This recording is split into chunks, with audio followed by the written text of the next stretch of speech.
get a perspective on what the prospective fall of Colonel Gaddafi means for Libya, but also for Africa at large, which has had very close ties with Libya. We're joined by Ambassador Tom Wheeler, who's a research associate at the South African Institute of International Affairs. Also Daniel Kinnear, who's a senior executive associate at the Africa Strategy Group. Daniel, thanks so much for your time, and so too Ambassador Wheeler. Let's start with you, Ambassador. What does the fall of Muammar Gaddafi mean for Libya? And I'm talking here the reverberations politically and socially in that country. Well, I think the critical issue is whether they're going to be able to convert the country into a democracy after 42 years of dictatorship. And that is a major challenge for them, where they've come out of a situation where there is no civil society, where there have been no political parties, there has been no, essentially, Gaddafi himself said he was not president of the country. So, you know, it was a strange situation, and now to create a democracy out of that with no experience is not going to be easy. From what template, Daniel, will the rebels be working off? Because you almost get the impression that the rebels were a loose amalgam of people who were just inspired by events in neighboring Tunisia and Egypt. It's not as though they had organized long before for some sort of a social and civic uprising. You're absolutely right.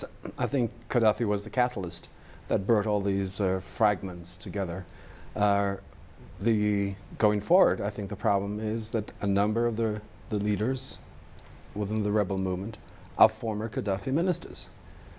And this sort of unholy alliance, if I may put it that way, is going to create big problems post Tripoli falling. I think David Cameron this afternoon said, please, you know, let's keep it clean, you know, hold it together. Let's stop any massacres or revenge initiatives. So I think as the ambassador highlighted, it's the institutions are not there. They've fallen into a vacuum, and some of those who are leading the rebels actually helped perpetuate an institutionalized vacuum in Libya. Ambassador Wheeler, talking about David Cameron raises the question of NATO, and what some people have said, this revolution is NATO's revolution. It's not a revolution of the Libyan people. Well, yes, that's quite a tricky question, because Africa and the members of the Security Council, should I say, including the African states, voted in favor of these two resolutions which made the NATO involvement possible. And I think, you know, the indignation from Africa is about not noticing it said, the resolution said, by all necessary means. And that was assumed to be including these bombings and so forth. So, yes, I think NATO played a major role in tipping the balance and causing it to. Those who are optimistic about the future say a new government effectively opens up the Libyan economy on an unprecedented scale, and certainly is going to open up oil production for Africa's largest producer of oil. Are we going to see the oil flowing next week if this government falls? Yeah, I think the Arab Spring is a journey unfinished. We don't talk of Tunis, those incredible sights in Cairo. We focus on Libya, but there's so much unfinished business in the Middle East. When President Assad saw the focus moving back onto Tripoli on Saturday, he decided to withdraw his troops in Syria and begin to open up and have this conversation that, you know, things are returning to normal. They're not. The Israeli-Hamas agreement on a ceasefire, the issue of Egypt and Israel. So I think that it is too simplistic at this stage to think that the situation could be resolved that quickly and that easily in Libya, because there's a lot of unfinished business in that neighborhood. But Ambassador Wheeler, if you look at indices in Europe right now, the markets seem to think that there's no unfinished business. They seem to think that once you get rid of this particular problem, everything's back to normal. Already, as I said earlier on, the share prices of companies like NI and Shell and Vitol are up 3 to 5%, because people expect that we're going to start seeing that blockage in oil production released within the next week or within the next month, but certainly for some sort of economic normality. What would that mean to you? Well, I think that perhaps the sanctions aspect can be removed, but the technical aspect are the pipelines operating, are the various refineries able to produce the fuel, are they able to pump it onto the ships? I think that's the counterpart of the governance problems that have to be resolved. There are also the technical problems of getting that oil going. So I suppose again the markets are responding in the form of sentiment rather than a cold-blooded calculation. I mean, part of this whole Arab Spring issue was youth unemployment and many people just feeling that post the global recession, they've seen their material conditions changing. What's needed to really restore this economy, I think, in Libya and generally in North Africa? Yeah, I think the Arab Spring had a certain romanticism about it, and rightfully so. Our despots were overthrown or driven into exile. And I think that the hard work begins now, and it's going to take a number of years, 4 or 5 years, before that area can settle in.